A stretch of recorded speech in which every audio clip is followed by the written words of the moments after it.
السلام علیکم ورحمۃ اللہ وبرکاتہ۔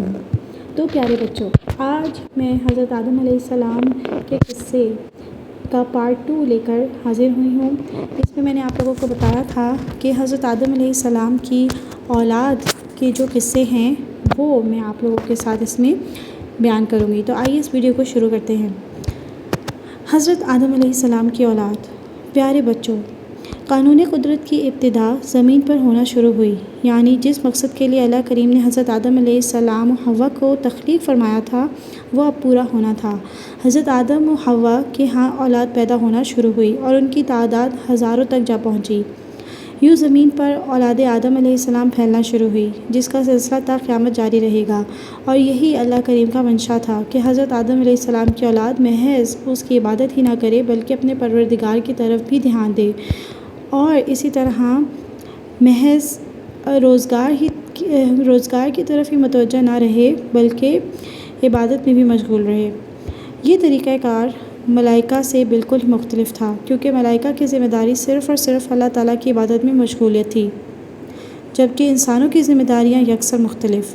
اللہ کریم نے انسانوں کے لیے عبادت کے لیے اوقات مقرر فرما دیے، اور یوں انسان حد درجہ مصروف ہو گیا۔ جہاں انسانوں کو عبادت کی فکر لاحق ہوتی ہے، وہیں اس کو اپنے اہل و عیال کے لیے کام کاج کی بھی ذمہ داری نبھانا پڑتی ہے، مگر یہ صورتحال ملائکہ کے لیے نہیں ہوتی۔ حابیل و قابیل کا جھگڑا۔ پیارے بچوں، حضرت آدم علیہ السلام کے 2 بیٹے حابیل و قابیل بھی تھے۔ ان میں حابیل چھوٹا اور قابیل بڑا تھا۔ حابیل کا کام بکریاں چرانا اور قابیل کا کام کھیتی باڑی کرنا تھا۔ حابیل کے ساتھ پیدا ہونے والی لڑکی لیوا اور قابیل کے ساتھ پیدا ہونے والی اقلیمہ تھی۔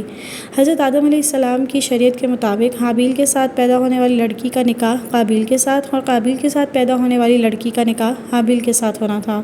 حابیل تو راضی تھا، مگر قابیل نے کہا کہ میں تو اسی لڑکی کے ساتھ شادی کروں گا جو میرے ساتھ پیدا ہوئی ہے۔ جب یہ جھگڑا طول پکڑ گیا تو حضرت آدم علیہ السلام نے دونوں بھائیوں سے فرمایا کہ اللہ کی راہ میں قربانی پیش کرو۔ جس کی قربانی قبول ہوگی اس کی قربانی کو آگ کھا جائے گی اور یوں اس کی بات تسلیم کر لی جائے گی۔ چنانچہ حابیل نے ایک دمبا اللہ تعالیٰ کی راہ میں پیش کیا اور قابیل نے گندم کا ایک انبار پیش کر دیا۔ حضرت آدم علیہ السلام نے دعا فرمائی، اے اللہ کریم، جو بھی اقلیمہ کا زیادہ حقدار ہے اس کی قربانی قبول فرما۔ حابیل کی قربانی کو آگ نے کھا کر قبولیت بخشی، جبکہ قابیل کی قربانی کو آگ نے کچھ بھی نہ کہا، یعنی قابیل کی قربانی قبول نہ ہوئی۔ قابیل کے دل میں حابیل کے لیے حسد و نفرت بڑھ گئی اور اس نے حابیل سے کہا وہ اس کو قتل کر ڈالے گا۔ اس واقعے کا بیان قرآن کریم کی سورہ مائدہ کی آیت نمبر 28 اور 29 میں یوں ہے، اور انہیں پڑھ کر سناؤ آدم کے بیٹوں کی سچی خبر۔ جب دونوں نے ایک ایک قربانی پیش کی تو ایک کی قبول ہوئی تو دوسرا بولا، قسم ہے تجھے قتل کر دوں گا۔ حابیل نے کہا، اللہ اسی سے قبول کرتا ہے جسے ڈر ہے۔ بے شک تو اپنا ہاتھ مجھ پر بڑھائے گا کہ مجھے قتل کرے تو میں اپنا ہاتھ تجھ پر نہ بڑھاؤں گا کہ تجھے قتل کروں۔ میں تو اللہ تعالیٰ سے ڈرتا ہوں جو مالک ہے سارے جہانوں کا۔ تو یہ چاہتا ہے کہ میرا اور تیرا گناہ دونوں تیرے ہی پلے پڑیں تو دوزخی ہو جائے، اور بے انصافیوں کی یہی سزا ہے۔ مگر حابیل کی نصیحت کا قابیل کے اوپر کچھ بھی اثر نہ ہوا۔ حضرت آدم علیہ السلام نے بھی قابیل کو حد درجہ سمجھایا بجھایا، مگر اس پر آپ کی نصیحت کارگر ثابت نہ ہوئی، اور پھر وہ بھی وقت آیا کہ جب قابیل نے حابیل کو آخرکار قتل ہی کر دیا۔ حضرت آدم علیہ السلام اس وقت مکہ مکرمہ گئے ہوئے تھے جب بھائی نے بھائی کو جان سے مار دیا۔ یہ تاریخ انسانی کا سب سے پہلا قتل تھا، اور یہ روئے زمین پر کسی بھی انسان کی پہلی موت تھی۔ قابیل کو یہ معلوم نہ تھا کہ وہ اپنے بھائی کی جان کس طرح لے کر شیطان نے اس کے سامنے ایک پرندے کا سر پتھر سے کچل کر اس کو بتلایا کہ کسی کی جان یوں لی جاتی ہے۔ چنانچہ جب حابیل بکریاں چراتے ہوئے آرام کر رہے تھے تو قابیل نے آپ کے سر پر بڑا پتھر مار کر آپ کو ہلاک کر دیا۔ اس وقت حابیل کی عمر 20 برس کے قریب تھی۔ قابیل نے حابیل کو جب قتل کر دیا تو وہ حد درجہ پریشان ہوا کہ اس نے یہ کیا کر دیا۔ پھر بھی پریشانی لاحق ہو گئی۔ پھر پھر یہ بھی پریشانی لاحق ہو گئی کہ اپنے بھائی کی لاش کا وہ کیا کرے، کیونکہ یہ پہلی موت تھی اور وہ یہ نہیں جانتا تھا کہ وہ کیا کرے۔ اسے یہ بھی خدشہ تھا کہ اگر اسی طرح لاش کو رہنے دیا جائے گا تو درندے سے کھا جائیں گے، چنانچہ وہ لاش کو اٹھائے اٹھائے پھرتا رہا۔ اس پریشانی میں لاش سے بدبو آنا شروع ہو گئی۔ تو پیارے بچوں، اچھی بات جس سے بھی حاصل ہو اسے حاصل کرنا چاہیے۔ قابیل کو جب یہ سمجھ نہیں آ رہی تھی کہ وہ اپنے بھائی کی لاش کا کیا کرے تو کوے نے اللہ کے حکم سے اس کی پریشانی کو دور کر دیا۔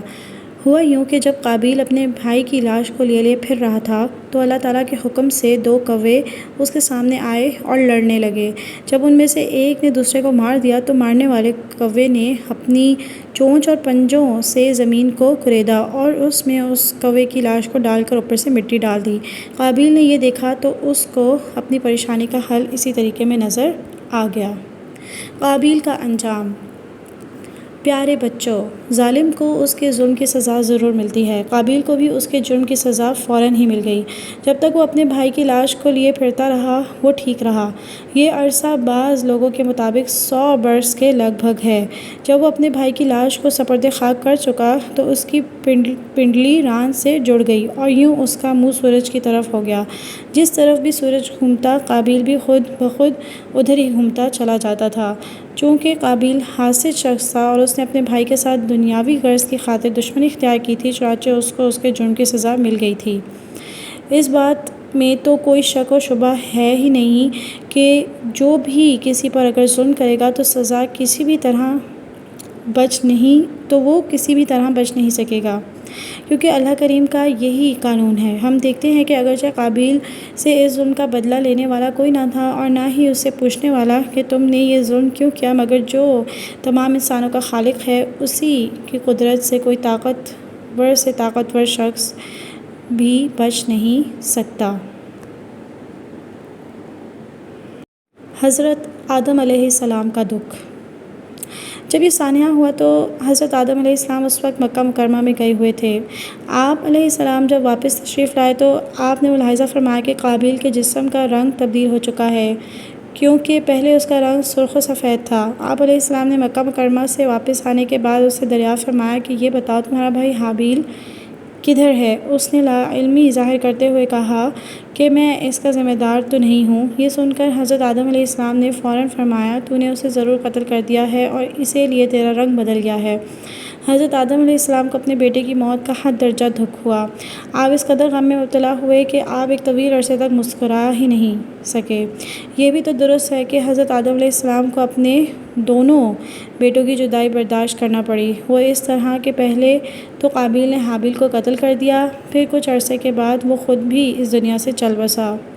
حضرت آدم علیہ السلام کو تقریباً 100 برس کے بعد بشارت دی گئی کہ اللہ تعالیٰ آپ کو بیٹے سے سرفراز فرمائے گا، تو آپ خوش ہو گئے۔ حضرت آدم علیہ السلام کو اپنے دونوں بیٹوں کی وفات کے بعد اللہ تعالیٰ نے حضرت شیث علیہ السلام عطا فرمائے جو آپ کے جانشین بھی ثابت ہوئے۔ حضرت آدم علیہ السلام کے صاحبزادے۔ پیارے بچوں، تاریخ سے ہمیں یہ معلوم ہوتا ہے کہ حضرت آدم علیہ السلام کے 20 بیٹے تھے اور ان تمام کی والدہ حضرت حوا تھیں۔ یہ تمام بیٹے سوائے حضرت شیث کے جڑواں تھے، یعنی لڑکی اور لڑکا پیدا ہوتے تھے، یعنی 20 بیٹے اور 20 ہی بیٹیاں۔ اس دور میں یہ ہوتا تھا کہ پہلے جوڑے کی شادی دوسرے جوڑے سے کر دی جاتی تھی۔ اس طرح دنیا میں آبادی پھیلتی رہی حتیٰ کہ اس رواج کو ختم کر دیا گیا۔ اس طرح آپ علیہ السلام کی اولاد بڑھتی رہی اور جب آپ کی وفات کا وقت قریب آیا تو آپ کی اولاد اور ان کی اولادوں کی تعداد ہزاروں سے بھی بڑھ چکی تھی اور وہ سب زندہ تھے ماں سوائے قابیل اور حابیل کے جو کہ وفات پا چکے تھے۔ حضرت آدم علیہ السلام کی وفات۔ پیارے بچوں، بعض بزرگوں کی تحقیق یہ ہے کہ جب حضرت آدم علیہ السلام کے ہاں حضرت شیث کی ولادت ہوئی تو آپ کی عمر اس وقت 130 برس تھی۔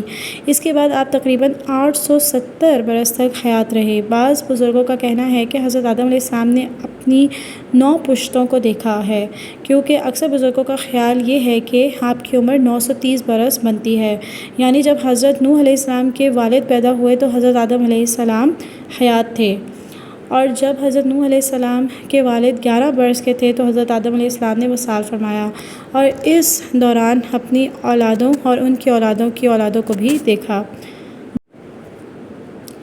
دنیا اور جنت میں حضرت آدم علیہ السلام کی کنیت۔ حضرت کعب رضی اللہ تعالیٰ عنہ فرماتے ہیں کہ جنت میں حضرت آدم علیہ السلام بارش ہوں گے اور آپ کی داڑھی مبارک سیاہ ہوگی۔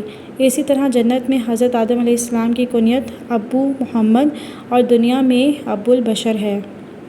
حضرت آدم علیہ السلام کا دائیں طرف دیکھ کر مسکرانا اور بائیں طرف دیکھ کر رونا۔ پیارے بچوں، جب ہمارے پیارے آقا و مولا محمد صلی اللہ علیہ وآلہ وسلم معراج کے موقع پر حضرت آدم علیہ السلام سے ملے تو آپ آسمان پر تشریف فرما تھے۔ انہوں نے حضور صلی اللہ علیہ وآلہ وسلم کو نیک بیٹے اور صالح نبی کے الفاظ سے خوش آمدید کہا۔ حضور صلی اللہ علیہ وآلہ وسلم نے فرمایا کہ ان کے دائیں اور بائیں کچھ لوگ تھے۔ آپ علیہ السلام نے دائیں طرف دیکھا تو ہنس دیے اور جب بائیں طرف دیکھا تو رو دیے۔ حضور انور صلی اللہ علیہ وآلہ وسلم فرماتے ہیں کہ میں نے جبرائیل سے دریافت کیا کہ جبرائیل آخر یہ معاملہ کیا ہے؟ حضرت جبرائیل نے عرض کیا، یا رسول اللہ، یہ حضرت آدم علیہ السلام ہیں اور دائیں اور بائیں ان کی اولاد کی روحیں ہیں۔ جب انہوں نے دائیں طرف والی روحوں کو دیکھا جو کہ جنتی ہیں تو وہ ہنس دیے اور جب بائیں طرف والی روحوں کو دیکھا جو کہ دوزخی ہیں تو وہ رو دیے۔ حضرت آدم علیہ السلام کا وصال اور وصیت۔ حضرت آدم علیہ السلام کو اللہ تعالیٰ نے حابیل و قابیل کی اموات کے بعد حضرت شیث سے نوازا تھا۔ شیث کے معنی ہیں عطیہ ربانی۔ اس کی وجہ تسمیہ یہ بیان کی جاتی ہے کہ اللہ تعالیٰ نے حابیل کے قتل کے بعد آپ کی افسردگی کو دور کرنے کے لیے نیک اور صالح بیٹے کی صورت میں حضرت شیث عطا فرمائے جو کہ آپ کے جانشین بھی تھے۔ جب حضرت آدم علیہ السلام کا آخری وقت قریب آیا تو آپ علیہ السلام نے اپنے پیارے بیٹے حضرت شیث سے ایک پختہ عہد لیا اور انہیں دن اور شب کے اوقات میں عبادت کی تعلیم و تلقین فرمائی۔ یہ بتایا کہ دن کے اوقات میں کون سی عبادات کرنا ہے اور شب میں کون سی عبادات کرنا ہے۔ تمام بنی آدم حضرت شیث علیہ السلام ہی کی اولاد ہیں کیونکہ باقی تمام اولاد آپ ہی کی اولاد ہیں اور آپ ہی کو نبوت کا درجہ حاصل ہوا۔ یوم وصال۔ پیارے بچوں، حضرت آدم علیہ السلام کی رحلت کا یوم جمعۃ المبارک ہے۔ جب آپ کا وصال ہو گیا تو ملائکہ جنت سے خوشبویات اور کفن لائے۔ ملائکہ نے حضرت شیث علیہ السلام سے تعزیت کی۔ اس کے بعد ملائکہ نے حضرت آدم علیہ السلام کی نماز جنازہ پڑھی اور اس میں 4 تکبیریں پڑھیں۔ حضرت آدم علیہ السلام کے مدفن کے بارے میں کہا جاتا ہے کہ اسی پہاڑی کے نزدیک ہے جہاں پر آپ کو اتارا گیا تھا۔ آپ علیہ السلام کی وفات کے بعد آپ کے صاحبزادے حضرت شیث علیہ السلام نے باغ دور سنبھالی۔ حضرت شیث کو اللہ کریم نے نبوت سے سرفراز فرمایا تھا۔ حضرت آدم علیہ السلام کی عمر۔ حضرت آدم علیہ السلام کی عمر مبارک کے بارے میں اختلاف ہے۔ بعض بزرگوں کا خیال ہے کہ آپ کی عمر 1000 برس تھی، بعض کا خیال 930 برس۔ عام طور پر اسی پر یقین کیا جاتا ہے کہ آپ کی عمر 930 برس تھی، واللہ اعلم۔ دنیا کی ابتدا میں ایسی ہی عمریں ہوا کرتی تھیں۔ لوگوں کی عمریں سینکڑوں سال ہوتی اور ان کی قامت بھی بہت طویل ہوتی تھی۔ جیسے جیسے وقت گزرتا گیا عمریں کم ہوتی گئیں اور لوگوں کے قد بھی کم ہوتے چلے گئے۔ تو یہ تھی حضرت آدم علیہ السلام کی کہانی۔ قصص الانبیاء کا جو میں نے ایک سیریز شروع کی ہوئی ہے اس میں حضرت آدم علیہ السلام کا جو قصہ ہے وہ سب سے پہلے میں نے اس میں آپ لوگوں کے ساتھ بیان کیا ہے۔ انشاءاللہ نیکسٹ ویڈیوز میں جو اور پیغمبر ہیں، رسول ہیں، نبی ہیں، ان کے بھی قصے آپ لوگوں کے ساتھ میں شیئر کروں گی۔ تب تک کے لیے مجھے اجازت دیجیے اور دعاؤں میں بہت یاد رکھیے گا۔ اللہ حافظ۔